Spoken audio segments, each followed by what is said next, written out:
Bonsoir à tous. Monroe est mort, vive Don Roe. Il a fallu attendre 2 siècles pour assister à la succession entre deux monarques. Trump, empereur, Trump, dominateur, sigile le droit international et le retour de la force. À ses pas, il y a Poutine, mais pas que. Benjamin Netanyahou, sommes-nous dans un monde d'avant-guerre avec un monde qui recule et des populistes qui avancent à pas de géant? Nous posons le débat avec Hamidou Anne, politiste, SEN APR. Il est là pour parler un peu de ce thème, la thématique de ce bel spécial, l'ordre international, le retour de la force avec un point d'interrogation. Hamidou Anne, bonsoir et bienvenue dans cette émission. Bonsoir Papa Lune, merci de me recevoir une nouvelle fois à BL où j'ai toujours le plaisir de venir discuter d'idées avec toi. C'est un plaisir partagé. Parlons de l'actualité avec un président qui s'appelle Donald Trump, qui capture un autre président vénézuélien, en l'occurrence Nicolás Maduro. Quelle est la symbolique un peu de cette capture dans ce monde du XXIe siècle? Alors un mot me vient à l'esprit en voyant ce qui s'est passé à Caracas, c'est le mot sidération. Je suis absolument dans une sidération totale de voir qu'un président d'un État puisse aller envoyer ses troupes dans un autre État souverain et capturer un président élu, démocratiquement élu, même s'il y a eu des contestations sur les dernières élections de Nicolás Maduro. Mais il y a quand même un principe sacro-saint en droit international, en l'occurrence la souveraineté des États, et un autre principe, l'intégrité territoriale d'un État. Même si les péripéties et les vicissitudes des relations entre les États-Unis et le Venezuela datent de très très longtemps, nous ne pouvions imaginer qu'un président puisse être capturé dans son palais, mis dans un hélicoptère et envoyé dans un État voisin finalement pour y être inculpé de charges extrêmement lourdes et selon des accusations assez farfelues et grotesques de narcotrafic, de trafic de drogue et de narcoterrorisme. Donc le mot c'est sidération. Mais tu sais Papa Lune, quand j'ai vu ces images-là, il m'est revenu un vieux texte d'Achille Mbembe qui date d'à peu près 25 ans. Ce texte s'appelle des écritures africaines de soi. Philosophe camerounais. Philosophe camerounais qui enseigne à l'université Witwatersrand en Afrique du Sud. Et il parlait dans son texte du principe de domination, d'exercice du droit même de manière illégale sur un autre État. Et il disait que finalement, ce n'est même pas l'expression de rapport de force, et c'est quelque part un art de vivre, c'est une manière d'être, c'est même une façon esthétique, pour, selon Achille Mbembe, d'exercer cette domination-là.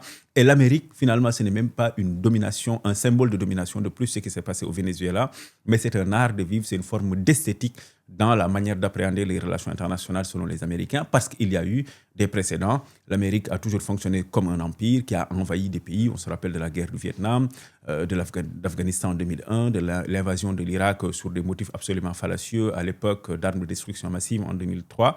Les interventions en Somalie, la baie des cochons, la capture de Noriega. Donc finalement, l'Amérique a toujours exercé finalement sa force sur des nations selon un principe qui lui est propre, c'est-à-dire le non-respect du droit international. Et on est dans quel monde maintenant?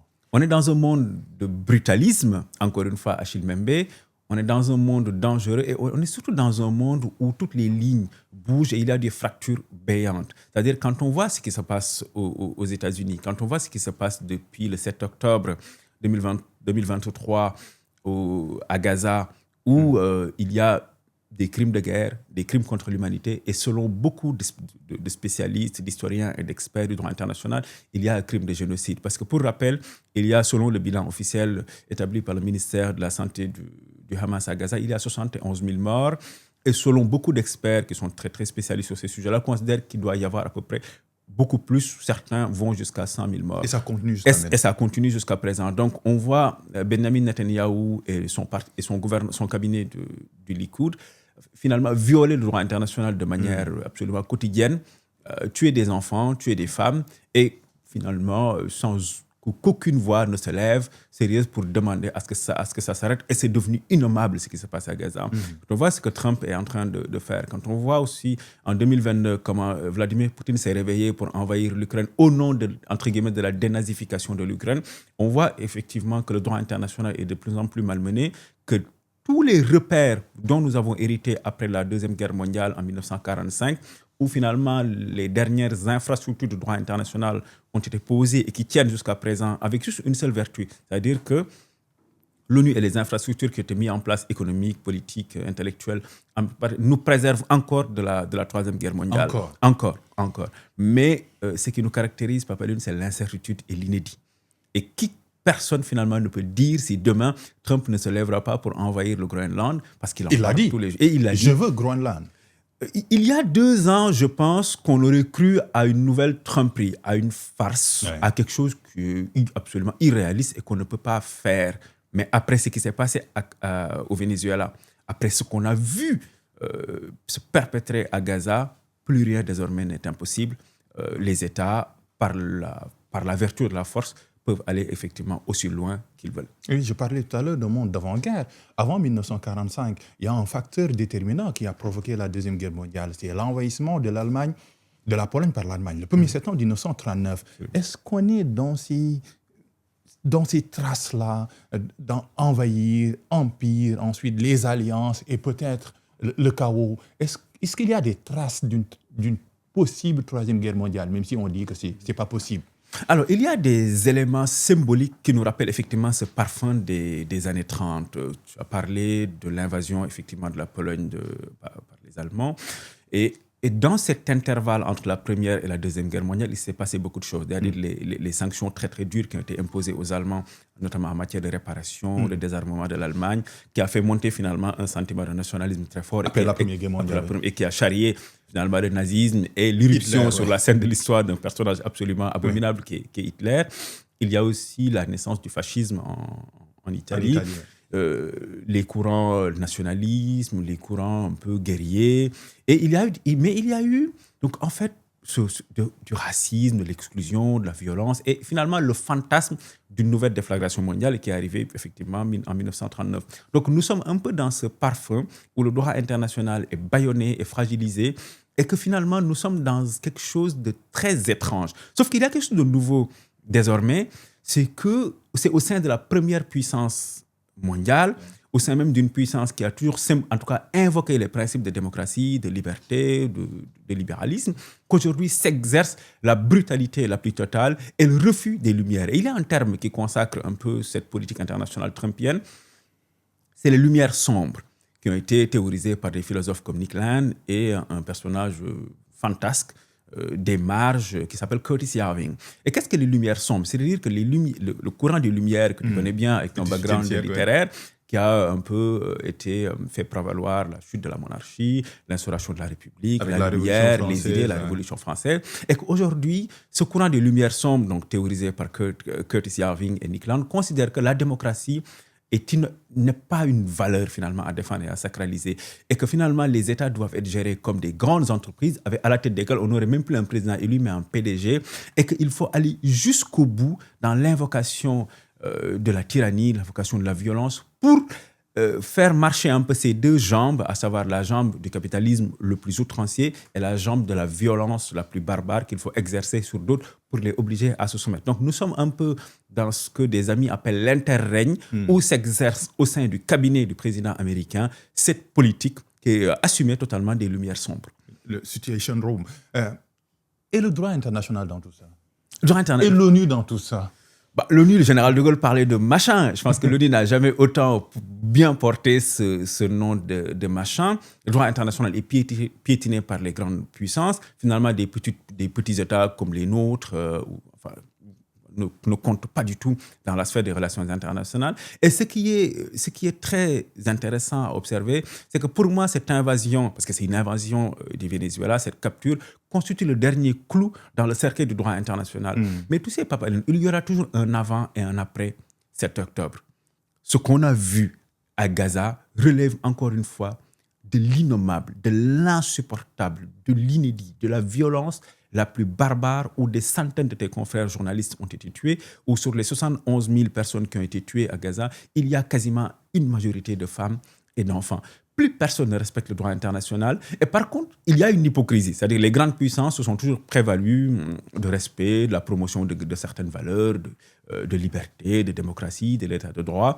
Alors que quand, au Vietnam, l'Amérique n'a pas respecté le droit international, en détruisant l'Afghanistan, n'ont pas respecté le droit international, en envahissant l'Irak sur la base d'un mensonge de Colin Powell devant le Conseil de sécurité des Nations Unies, les États-Unis n'ont pas respecté le droit d'homme. Mais après, ce qui est assez, à la limite, drôle et assez facétieux, c'est la peur aujourd'hui dans laquelle se trouvent les Européens. Macron, par exemple. qui n'a pas condamné, qui a dit que Nicolas Maduro était un narcotrafiquant, que le monde se porterait mieux sans lui. Macron a fait un tweet auquel tu fais allusion, mais à la limite comme un vassal des Américains. Je pense que les Européens... Villepin lui a dit, vous êtes soumis. Oui, bien sûr. Vous vous soumettez. Non, c'est un tweet de soumission, mais ce n'est pas seulement Macron, ce sont les Européens qui sont soumis finalement à la toute-puissance américaine. On a vu l'interdiction de séjour sur le territoire américain de Thierry Breton parce que juste il avait promulgué, en tout cas en tant que commissaire européen, des règles pour un peu réguler la toute-puissance d'Elon Musk. Et qu'en fait, les Européens sont connus pour des gens, effectivement, qui sont très normatifs, qui font prévaloir toujours des normes, mais qui ne sont pas non plus exemplaires. Donc, je disais donc qu'ils sont soumis, effectivement, à la toute-puissance américaine. Quand Trump menace le Groenland, on voit personne, finalement, il y a un peu des coups de menton, mais personne n'a réagi forcément. Et demain, l'armée américaine envahit le Groenland, personne ne va bouger. Je parlais de Thierry Breton, je parlais aussi de la décision de Trump de dire aujourd'hui que les Européens doivent hausser leurs dépenses militaires à hauteur de 5% de leur PIB et acheter où? Acheter chez les Américains. Donc finalement, les Européens se sont toujours comportés comme les vassaux des Américains. Pour la France, du général de Gaulle jusqu'à Mitterrand, c'était un peu différent, mais pour Macron, il se met juste dans la lignée des Britanniques et des Allemands. Ce qui change, et ce qui est assez facétieux aussi, c'est que les Européens qui invoquent ce droit international n'ont jamais été exemplaires. Les crimes de la colonisation, les crimes de la traite négrière, le néocolonialisme, la déposition de certains chefs d'État dans les années 60, les politiques françaises à l'époque, le génocide des héros en Namibie, le comportement des Britanniques, l'Empire britannique à l'époque aux États-Unis et chez les peuples un peu du Sud, considère que l'Europe n'a jamais été exemplaire. Mais ce qui est facétieux aujourd'hui, c'est de voir les Européens craindre parce qu'une toute-puissance qui est supérieure à la leur viennent en tout cas exploser toutes les digues en matière de droit international. Parce qu'ils sont dépassés côté armement. Oui, ils sont l'ancien chef-major des États armés en France qui disait que maintenant nous faisons partie des faibles. La France, par exemple, fait partie des faibles. L'Europe fait partie des faibles maintenant. L'Europe fait partie des faibles, bien entendu, parce que l'Europe ce qui est bizarre. est au milieu d'une guerre un peu à trois entre la Russie, qui est un territoire immense, et qui s'est levé un matin et qui a envahi l'Ukraine, même s'il faut saluer la résistance des Ukrainiens. Mais la Russie, un territoire où il y a 12 fuseaux horaires, ne peut pas perdre une guerre face à l'Ukraine malgré le soutien des Européens. Et l'Amérique a toujours soutenu sous Biden l'Ukraine. Au moins, Trump a dit non, moi je fais stop. Et tout le monde a compris que Trump prend fait et cause finalement pour Vladimir Poutine, avec notamment le sommet en Alaska. Donc je disais que les Européens sont pris en étau entre trois grands. Je parlais de la Russie, je parlais aussi de la Chine. Puissance industrielle, puissance militaire, puissance symbolique, puissance culturelle et puissance aussi démographique. Donc aujourd'hui, l'interlocuteur ou l'adversaire ou l'ennemi historique finalement des Américains sera la Chine, mais non plus l'Europe qui est complètement dépassée. Et d'ailleurs, dans le document qui a été publié récemment par Donald Trump par la Maison-Blanche, qui consacre la nouvelle politique, la nouvelle doctrine de la sécurité américaine, Trump considère finalement que le traité de l'Atlantique Nord, c'est à la limite quelque chose qui est éculé, qui est dépassé, l'OTAN qui est désuet, et que les Européens finalement ne doivent plus servir qu'à être des vassaux et des soumis des Américains, à acheter des armes chez les Américains et à se soumettre finalement aux injonctions et aux décisions des Américains. Et sur l'Afrique, dans le même document, il considère que les États-Unis ont toujours eu deux rapports avec l'Afrique. C'est un rapport d'aide, donc économique et financière, un rapport finalement de dissémination des valeurs de démocratie, de liberté. Il considère que tout ça c'est terminé. Désormais, il faut agir avec les Africains en termes égal de business. Il faut venir faire du business. S'il faut même résoudre des conflits, et il rajoute dans ce document, il faut même résoudre des conflits, c'est seulement dans l'optique finalement, ensuite, d'exploiter les matières premières, les ressources naturelles. On l'a vu avec la RDC et le Rwanda. Il y a également Trump qui menace également de frapper le Nigeria. On voit un peu Trump qui avance ses pions. Il n'a pas. Ce qui caractérise Donald Trump, c'est l'absence de limite. Quand il a été élu la première fois en 2016, avec un ami, nous avons publié un texte pour dire que c'est l'arrivée de l'obscénité à la Maison-Blanche. Trump est un personnage obscène qui ne se fixe aucune limite, dont le seul horizon finalement, c'est les intérêts pécuniaires. C'est quelqu'un qui a mis en place la diplomatie transactionnelle, c'est-à-dire on collabore avec les pays selon les gains économiques qu'on peut avoir. Ça, c'était la première étape, disons, de son premier mandat. Désormais, encore une fois, sous l'influence de Curtis Yarving, de Nick Land, de Peter Thiel, de Zuckerberg, d'Elon Musk et de son vice-président, il s'est mis en place finalement une forme de techno-césarisme qui le conseille, qui est autour de lui, et dont la seule volonté finalement, c'est l'éclosion, c'est en tout cas la valorisation et le renforcement de la puissance économique américaine, et que tout le reste, en termes de valeurs, de démocratie, de liberté, d'état de droit, que l'Amérique a toujours, en tout cas, essayé de défendre, même si à côté, elle faisait un peu ce qu'elle voulait, tout ça explose. Désormais, on consacre la toute-puissance de l'argent roi.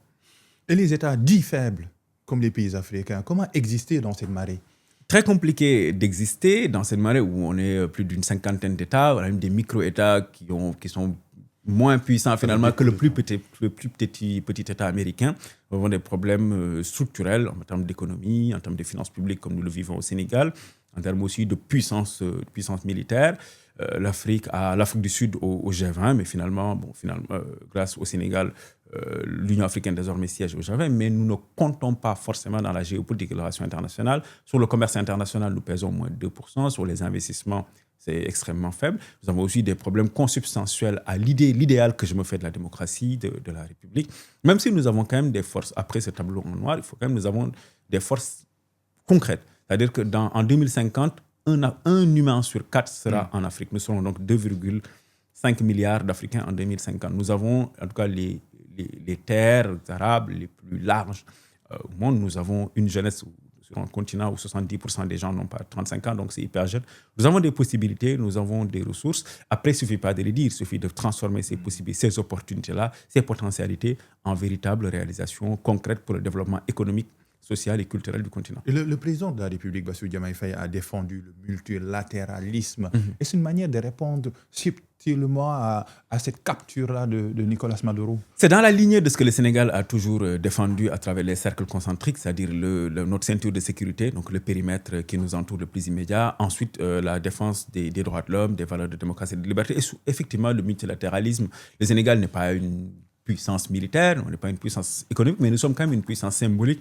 Et le Sénégal a toujours été présent là où les grandes décisions se prenaient, là où les grandes discussions se tenaient. Donc il est tout à fait normal qu'un président du Sénégal défende le multilatéralisme parce que c'est notre salut. Nous ne pouvons pas vivre dans un monde unipolaire, nous ne pouvons vivre dans un monde écartelé les uns et les autres, nous ne pouvons vivre que dans un monde de coopération, dans un monde où le multilatéralisme, notamment les Nations Unies, sont l'instance suprême finalement où se prennent les grandes décisions.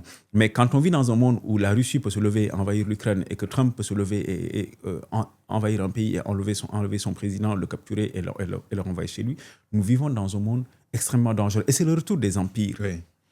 Parce que c'est le retour des empires. Et d'ailleurs, tout à l'heure, en parlant des Lumières sombres, l'une aussi des caractéristiques, en tout cas promis par ces tenants des Lumières sombres, c'est de dire que les républiques doivent disparaître pour laisser place aux empires, donc qui n'ont absolument aucune limite en termes légaux, en termes symboliques, en termes culturels. La seule limite, c'est le gain.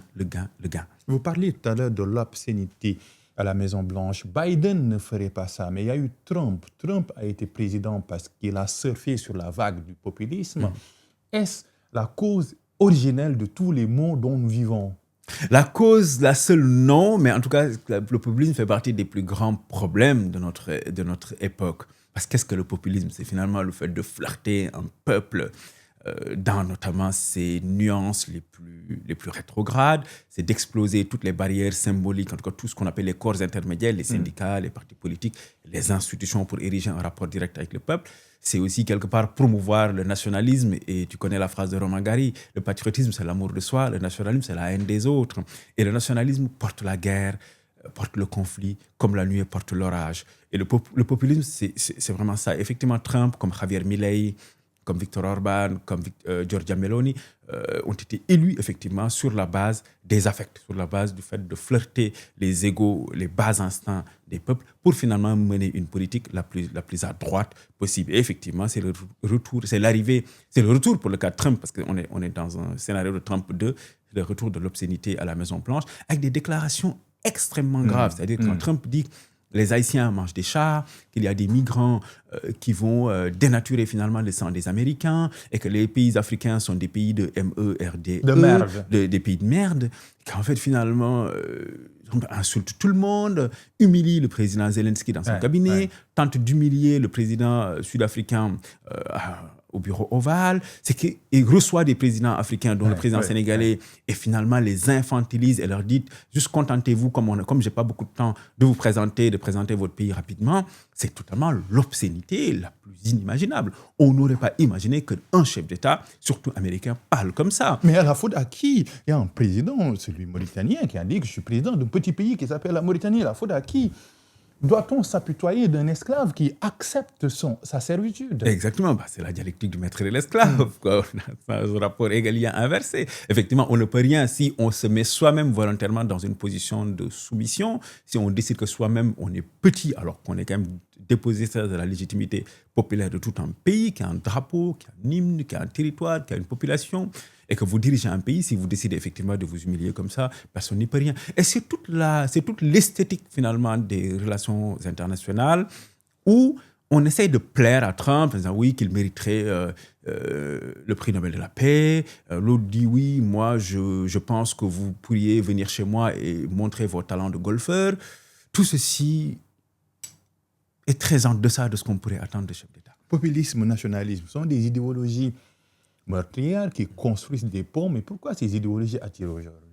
Parce que nous sommes dans un monde, je te disais tout à l'heure, qui rappelle beaucoup celui des années 30, où les lignes ont bougé, où rien n'est clair, et en fait, les symboliques, en tout cas les territoires juridiques et moraux sur lesquels le monde a fonctionné depuis 70 ans, sont des territoires qui ont totalement disparu et qui sont en train de s'étioler et de s'éroder. Et que les digues explosent. Et que finalement, quand les digues explosent, l'être humain, ça c'est très humain, a tendance finalement à se retrouver dans la position la plus confortable pour lui. C'est pour nous la fascination pour l'ego, la fascination de soi-même, c'est le rejet de l'autre. C'est considérer l'autre comme en tout cas le sujet ou le promoteur de tous ces malheurs. Et aussi, pour le cas de l'Afrique, nous vivons ce qu'on pourrait appeler un retour de bâton. C'est-à-dire que les Africains, notamment musulmans, vivent quand même un racisme le plus décomplexé désormais en Europe, en tout cas pour citer un pays comme la France. Et il y a une tentation, peut-être chez nous aussi, de promouvoir un racisme inversé. Or, ce que Césaire disait, un Sartre dans Au fait noir, un racisme antiraciste. Absolument. Alors que nous ne pouvons pas faire comme eux. Parce que, pour invoquer Césaire dans le discours sur le colonialisme, l'Europe, une civilisation qui ruse avec ses principes, est une civilisation moribonde. Et l'Europe a rusé avec ses principes. Elle a promu des valeurs, elle a promu des principes, elle a promu des grandes idées de lumière, mais elle a été responsable de la traite négrière, de l'esclavage, de la colonisation, du néocolonialisme. Et qu'aujourd'hui, l'Europe, quand on voit le drame de Gaza, j'y reviens encore, et qu'il y a un mandat d'arrêt, de la Cour pénale internationale contre Benjamin Netanyahu et Yoav Gallant, mais qu'en fait, qu'il peut quand même faire sa vie comme bon lui semble, et qu'il n'y a aucune possibilité de l'arrêter par la puissance européenne, mais que les Européens eux-mêmes viennent finalement promouvoir le droit international, les libertés, la démocratie, l'état de droit. Mais on se moque de qui, en fait, en vérité? Est-ce que le droit international, c'est pour des leaders africains? C'est pour Laurent Gbagbo ou Ahmed El-Béchir ou je ne sais qui? Parce que la CPI, par exemple. La CPI n'est finalement faite que pour les Africains. Ou est-ce que le principe d'un pays, une voix, ou que les valeurs qui sont censées être universelles, est-ce qu'elles sont réellement universelles? Il y a effectivement un deux poids, deux mesures qui ne trompe plus personne. Et les réactions parfois qui sont disproportionnées dans nos pays, mais que je peux les comprendre au regard de l'hypocrisie occidentale par rapport aux pays du Sud global. Et le populisme, le vent du populisme également souffle. Alors, en Afrique, on a une vague de coups d'État, 5 en 2025. En 2025, 5 coups d'État. Ça signifie quoi? C'est maintenant la fin de la démocratie par les urnes, c'est aujourd'hui l'aube de la démocratie par les armes? Ça signifie une asthénie démocratique, c'est-à-dire une fatigue démocratique dans les pays où, depuis 1960, nos États sont indépendants symboliquement et théoriquement, ou que la démocratie, bon an mal an, continue à s'exercer dans nos pays, mais qu'il n'y a pas un changement substantiel dans les conditions de vie des populations, notamment les populations des marges, c'est-à-dire les jeunes et les femmes. Et qu'à un moment donné, les gens se disent « Ok, vous nous fatiguez avec la démocratie, les libertés, les droits de l'homme, etc. » Mais finalement, qu'est-ce que cela nous apporte en termes juste d'intégrité, de vie digne? Je pense que je ne me souviens plus de quel... C'est Amadou Kourouma, je pense, dans un de ses personnages, qui disait que finalement, l'indépendance nous a apporté que les impôts et la pièce et la carte nationale d'identité. Les soleils des indépendants. Et qu'aujourd'hui, dans les pays comme Burkina Faso, le Mali, le Niger est un cas un peu plus différent. Il y a même en Guinée, il Il y a même eu peut-être des velléités, en tout cas dans certaines marges chez nous, de militants qui considéraient que le régime précédent devait tomber sur la base d'une insurrection, d'une révolution ou d'un coup d'État.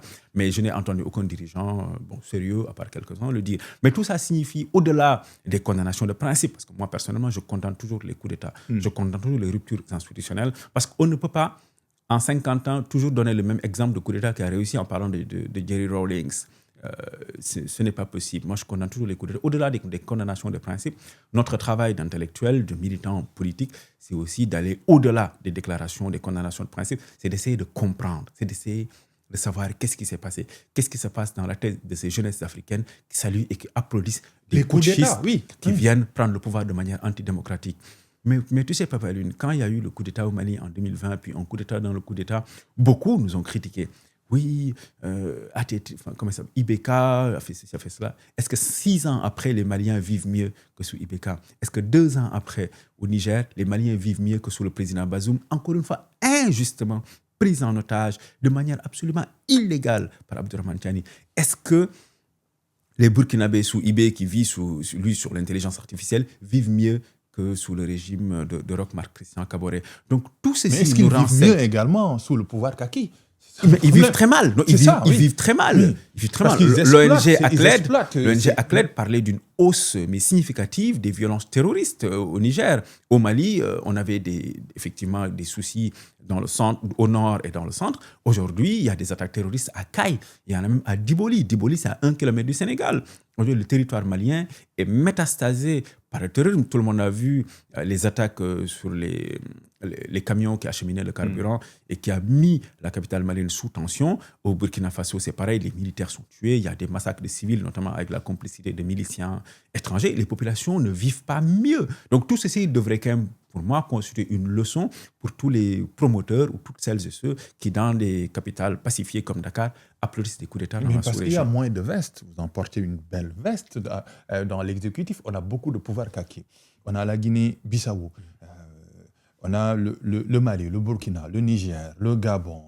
Le treillis, le retour de la force, là, en passant par le canal du treillis, ça fait peur quand même.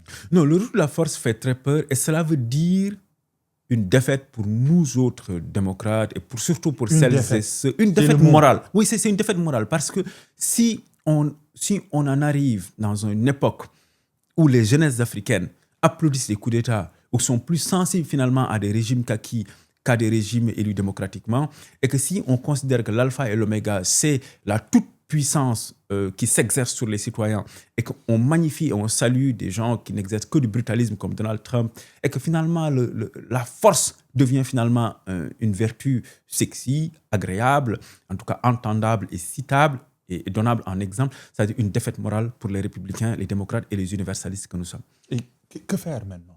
C'est la question. Que faire? C'est la question. Parce que c'est un vent qui souffle de plus en plus fort. C'est une tempête maintenant qui soulève même, voilà, surtout sur les réseaux sociaux. Ça marche. Ce discours-là marche. Le pouvoir Kaki marche. Et ça fait un peu des émules. Parce qu'à chaque fois, on parle de tentative de coup d'État, de régime, etc., de capitaine porté en triomphe. Que faire maintenant?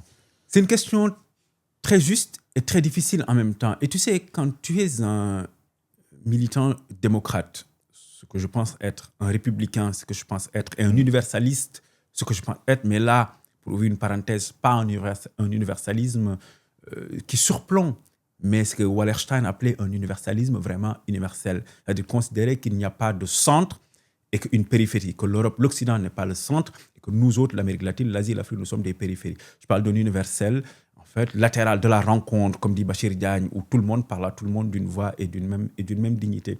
Il est extrêmement compliqué d'observer ce qui est en train de se passer et c'est très difficile même de l'analyser avec finesse parce que ce qui nous arrive, Papa Lune, est en train de nous arriver. C'est ça. Et comme c'est en train de nous arriver, il est difficile de l'analyser avec finesse. Mais tu sais, pour te répondre en un mot, il faut sacraliser la politique. C'est-à-dire? Parce que c'est quoi la politique? C'est la politique qui détruit, la corruption, malgouvernance, insurrection, ce que tu veux, mais c'est la politique aussi qui répare. C'est la politique qui change le destin d'une ville, d'un quartier, d'une nation. Et qu'est-ce que la politique? C'est la promotion jusqu'au bout des idées de démocratie.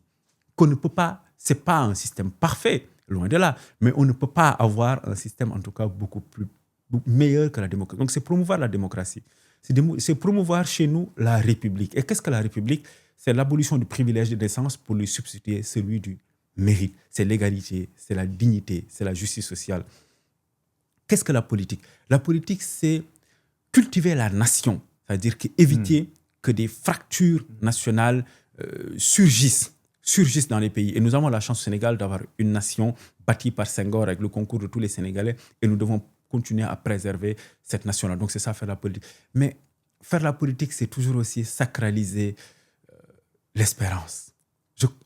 Malgré les temps troubles que l'on vit, malgré l'inédit, malgré la brutalité, malgré Gaza, Kiev, Caracas, le Soudan, le Kivu, je continue, comme Mahmoud Darwish, à cultiver, un poète palestinien, à cultiver l'espérance. Mais attention, pour ne pas être également une espérance ou béante, au Sénégal, un Sénégalais a tué ou aurait tué un autre Sénégalais parce qu'il pensait qu'il était guinéen. C'est pas un... Ça, je pense que c'est terrible. C'est terrible. D'abord, une pensée pour les parents de ce garçon. On n'imagine pas. Personne, je pense, ne peut imaginer la douleur des discours de haine de perdre un enfant. Ouais. Donc, d'abord, un mot pour les enfants. Et je m'incline devant la mémoire de ce garçon tué en France. Et c'est absolument dramatique qu'un Sénégalais puisse tuer un autre parce qu'il pense qu'il est guinéen. Et qu'on pense donc aujourd'hui que l'horreur, le rejet, l'exclusion arrive à un point où un Guinéen n'a pas le droit de vivre. Parce que philosophiquement, ça signifie ça. Philosophiquement, pour ces Sénégalais, un Guinéen n'a pas droit à la vie, alors que le premier droit dans le monde, c'est le droit de vivre. Donc, deuxième chose. Troisièmement, Papaline, je suis même tenté de te dire que je ne suis pas surpris. Ah ouais? Non, pas du tout. Parce que le discours... Non, je ne suis... Non, c'est très... Moi, je ne suis même pas inquiet. Je te parle tout à l'heure d'espérance, mais en même temps, c'est quelque chose de très ambivalent parce qu'en même temps, je suis terrifié par ce que j'entends. Pourquoi vous n'êtes pas surpris? Je ne suis pas surpris parce que des responsables politiques qui n'ont de responsable que le nom, finalement, encouragent des discours de haine depuis plusieurs années dans le pays. Quand on entend qu'il faut armer 200 000 jeunes pour déloger un président, quand on entend qu'il faut traîner le président Macky Sall... Ou porter là la veste du politique. Oui, comme ça. Non, mais je n'invente rien, oui, comme Samuel Doe. Quand j'entends aussi ce discours à destination d'exclusion, de violence, de xénophobie à l'encontre des Guinéens. Quand on parle des Guinéens, demain on parlera des Libanais. Et quand on parlera des Libanais, le jour suivant, on parlera des Halpulaar, des Diola, des Manding, etc. Donc finalement, ce qu'on a laissé faire, le discours qu'on a promis dans nos médias, la libération de la parole raciste, xénophobe, la parole d'exclusion, la parole de violence qu'on a laissé, ce discours-là prospérer, non pas dans les marges, mais dans l'espace public, finalement, fatalement et malheureusement, ne peut charrier que mort d'homme. On vous indexe, vous les politiques? On nous indexe, et on a raison de nous indexer, parce que nous avons un devoir d'exemplarité, notamment vis-à-vis des jeunes. Et un devoir d'exemplarité, c'est promouvoir une valeur qui me semble fondamentale dans une république, c'est la paix. J'ai eu le plaisir et le privilège de rencontrer le Premier ministre Idriss Seck il y a plusieurs mois. Et je lui ai dit que, Monsieur le Premier ministre, j'ai beaucoup d'estime pour vous parce que vous êtes un homme de paix. Nous ne pouvons pas vivre dans la guerre, nous ne pouvons pas vivre dans le conflit, nous ne pouvons pas vivre dans la violence, alors que nous sommes tous les filles et les fils d'une même nation qui nous a charriés et d'un même commun vouloir de vie commune, pour citer encore Senghor. Donc effectivement, on a raison de nous indexer parce que nous avons un devoir d'exemplarité à promouvoir la paix, à promouvoir la démocratie, à promouvoir le débat contradictoire mais civilisé. Parce qu'effectivement, les fractures que l'on voit dans la nation, les dissensus, cet art un peu de la violence verbale qui finalement fatalement charrie la violence physique, nous sommes les premiers effectivement à le promouvoir et à le faire prévaloir dans l'espace public. Donc effectivement, on a raison de nous indexer en premier parce que nous avons décidé. La politique est une fonction tribunicienne. Quand on fait de la politique, on décide qu'on est le porte-parole de son peuple. Effectivement, nous récoltons les bons points, mais nous avons aussi l'obligation d'accepter de récolter quand le pays va mal. Et quand on fait de la politique, Papaline, c'est forcément parce que quelque chose ne va pas chez soi. C'est pour ça qu'on décide de s'engager en politique. On indexe Tahirou Sarr. Oui, on indexe M. Sarr. Qu'est-ce que vous avez avec Tahirou Sarr? Personnellement, moi, je l'ai rencontré une fois il y a quelques semaines. Ça a fait grand chez bruit. un ami. Est-ce que vous partagez les mêmes idéologies? C'est important. C'est même assez je pense que c'est même assez marrant que je dois répondre à cette question. Tout me différencie de M. Sarr. Je ne le connais pas, je désapprouve ses idées, je les combats depuis que je suis né et je les combattrai toute ma vie. Il se trouve qu'un ami m'a invité à déjeuner, il ne m'avait pas prévenu que M. Sarr serait là. M. Sarr est arrivé, on s'est salué, on a échangé, je pense, 2-3 mots. Après, je ne vais pas demander à mes amis de changer d'amis. Je les laisse effectivement avec la souveraineté d'avoir leurs amis. Mais effectivement, qui me connaît? Parce que ça fait grand bruit. Je n'étais même pas au courant. Tu sais, moi, ce que mon ami Maître Olivier Sur appelle le tam-tam dakarois. Je suis absolument perméable et imperméable au tam-tam dakarois. Je ne regarde presque jamais les réseaux sociaux. Je lis une presse sérieuse. Mais parce qu'on a dit que si vous êtes ensemble, c'est parce que vous partagez les mêmes idéologies d'exclusion de l'autre. Et il a une parole, un discours d'exclusion de l'autre. Non, il a un discours de xénophobie. C'est même pas d'exclusion, il a un discours de xénophobie. Mais qui me connaît, Papa Lune, sait que je ne partage pas ce genre de choses. Je suis l'opposé de M. Sarr et je me suis engagé en politique contre les idées de M. Sonko et de M. Sarr. Et je te disais tout de suite que quand on s'engage en politique, c'est forcément parce que quelque chose ne va pas et c'est quelque chose n'allait pas. Et c'est pour ça que je me suis engagé en politique, parce que je ne pouvais pas accepter. Je ne peux pas accepter la fin de l'homme, comme dit Faulkner. Et accepter la fin de l'homme, c'est accepter qu'on banalise des discours d'exclusion, de xénophobie, de séparation et de racisme dans notre pays. Et c'est pour combattre Tahirou Sarr, pour combattre Ousmane Sonko que je me suis engagé en politique. Ça fait moins de 2 ans que vous êtes engagé, mais on dirait que vous avez fait 10 années dans le champ politique. Petit bilan, ça, avant. Ça fait 11 mois, exactement. 11 mois. Ça fait que 11 mois que je suis en politique. Alors, le bilan, c'est très difficile. Alors, j'ai rencontré des gens absolument fabuleux, des militants de terrain, des femmes, des jeunes, convaincus par l'idéal qui, moi, me nourrit, me fait vibrer. C'est l'idéal de défense et de préservation de la République. Mais tu sais, en politique, c'est un peu comme en entreprise, en association, comme dans la presse, comme dans la vie.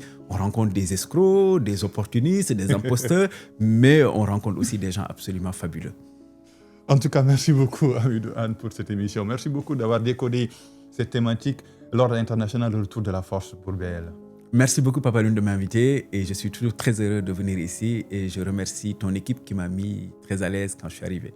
Belle équipe, hein, comme belle équipe de Dakar Podcast, avec des femmes et des hommes dévoués que vous ne voyez pas, ce que j'appelle la noblesse anodine. C'était Hamidou Anne pour ce BL spécial. Nous avons voyagé à l'international, mais également aussi bien ici chez nous. Merci de nous suivre. Vous connaissez notre secret, nos secrets de positionnel. Commentez, likez, partagez. À bientôt pour d'autres espaces du livre, de la lecture, mais surtout de la pensée en politique comme nous l'avions fait. À bientôt.